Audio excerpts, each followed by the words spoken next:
Hey guys, this is the second part on using the digital multimeter. For this one, we're going to measure current. So we're going to start by turning on our multimeter and setting it up to measure current. So to measure current, instead of using the top little hole that's over here, that's to measure voltage, resistance, and continuity, we're going to use the one down here that says milliamps. Also, you're gonna have to make sure that you are calculating before you use the DMM to make sure that you're not gonna burn a fuse. So this hole down here is for milliamps, and it can only go up to 200 milliamps. So if you're gonna measure anything above that, make sure to use the one that says 10 amps. Otherwise, you should be fine. Over here is our circuit. So our circuit consists of a 1K resistor, and it's connected to 5 volts and ground. So it would calculate that should give us 5 milliamps. So we should be fine by using the lower hole over here. So we're gonna connect over here. This ground is gonna be the same ground that we were using before, and the positive lead we're gonna go over here where it says milliamps.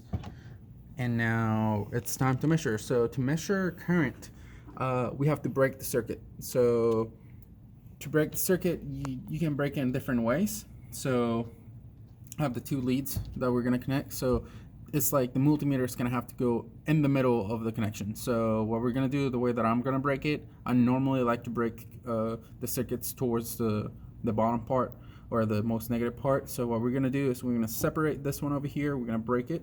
So this is going to go through here, going to go through the resistor. Then this is going to go to the most positive part of where you cut the circuit.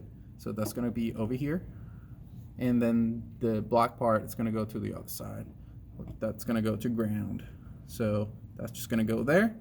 And now what we're going to do is that we're going to turn on we're going to turn it on, and I'm going to wait until it powers it up.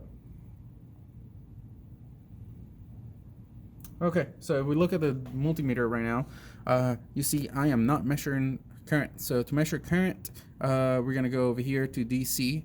I stands for current, so we're gonna press on that one, and we should be able to see the 5 milliamps. So we have 5 milliamps, and that's how you measure current. Make sure that whenever you're measuring current, that you're cutting the circuit.